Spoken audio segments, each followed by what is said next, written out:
The power structures of the Hive had always revolved around the gangs. The great houses employed gangs to do their dirty work, but over the millennia some gangs had gotten too greedy. Some gangs had gotten so rich and powerful that they began ruling larger and larger segments of the Hive, even rivaling the power of some noble houses. The governor and his house, along with an alliance of nobles, called on the Imperial Guard for assistance, so large had the gang threat become.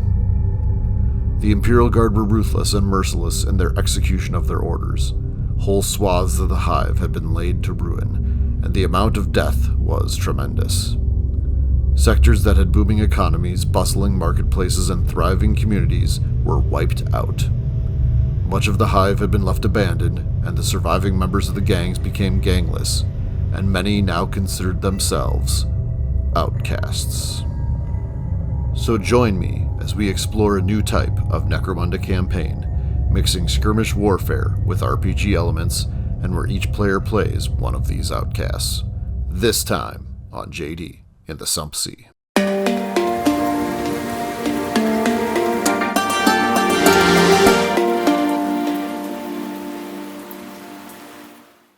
I'd like to tell you briefly about Badger Games. In a new partnership with JD in the Sump Sea, Badger Games sells Bolt Action, Bad Squiddo Games, huge miniatures, painting and modeling accessories, Litco game accessories, Victrix, Goodman Games, and more. Type in JD 2024 on your next online order and you'll help out the channel. Thanks for tuning in. Now back to the show. Hello, Jay here, and thanks for joining me for another episode of JD in the Sump Sea. Today I'm going to be talking about a new campaign that we just embarked upon. My friend Mike, who we've been playing Necromunda with for several years now on Thursday nights, has come up with a new campaign idea. It adds RPG elements to Necromunda. He made a packet, and we've played through 3 weeks, or you could say 3 campaign sessions. And I'm going to just go through the packet right now so you get a better idea of what the campaign is all about. So looking at the packet, the first section is the setting. This describes what has happened lore-wise in the Hive to get us to the beginning of the campaign. I did a basic summary of the setting in the video intro, but I'll read it here in full now. Our story begins after a massive crackdown in the Hive. The High Lords had called in an Imperial Guard unit to wipe out entire crime-ridden areas after some gangs had become too large and commanded too much power. The gang's greed had begun to peck away at the High Lord's bottom line that was not allowed. With most gangs wiped out or leadership decapitated, the Hive was flush with outcasts. Either they were thrown out for failing their gang, or they were the only one left after the smoke cleared. Now new factions begin to arise and crawl out of the rubble, looking to scrape together whatever they can and take whatever power they can. The Underhive will be run by the gangs no matter how many times the High Lords put them down. So part 2 of the packet describes who the players are and how to create the characters for the players. Each player creates one character that they will play for the campaign.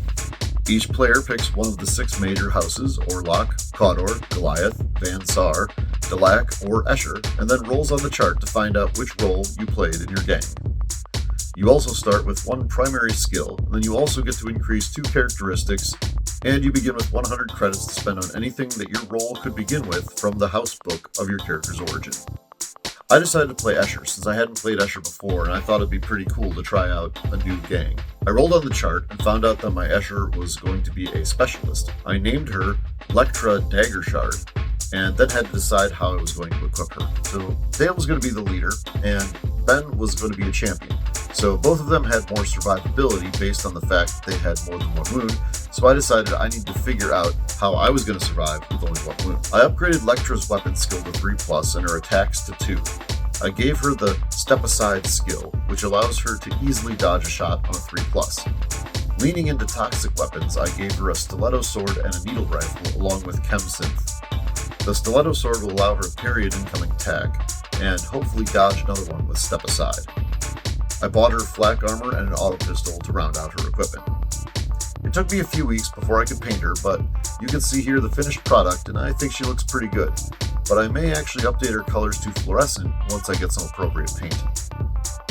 Looking at the packet again, the crew section explains how each player will control their main character and be able to hire additional hangers-on, which will be their crew. So So the players in the campaign work together as one big gang, and each player has their own crew that they control.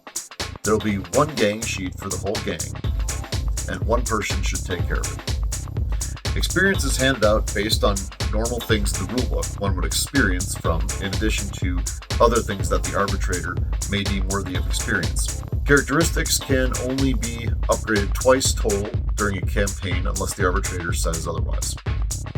Reputation is on a per-player basis, not a per-gang basis. Reputation is used for determining how many hangers-on can be hired and what can be bought at the trading post. The next section is hangers-on. They can be hired at a bar, and there will be a stack of cards and accompanying models provided by the arbitrator on the weeks where they are available for hire.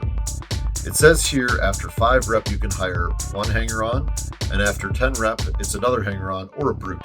You may only ever have 4 hangers-on or 2 brutes at a time. Credits are gained through completing jobs from NPCs, looting the corpses of your dead enemies, and searching loot crates or other methods that the arbitrator deems appropriate. Credits are awarded per player, but if it's from completing a job, then the leader of the gang gets the money and decides how to spread it around the characters. The next part is a table on looting a corpse.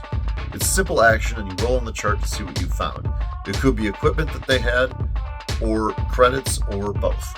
The trading post rarity is based on your ganger's rep also. A rep of 0 means a rarity of 5 or common items are available.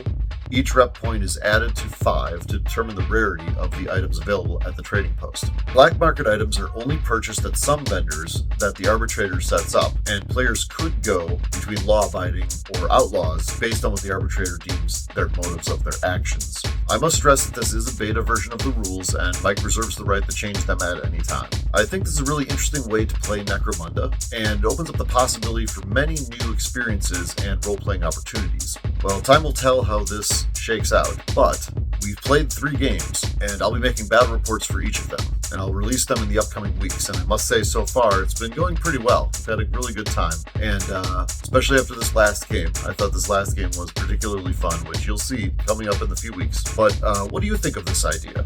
Are there too many rules here? Are there too few rules? Are you going to give this a try yourself?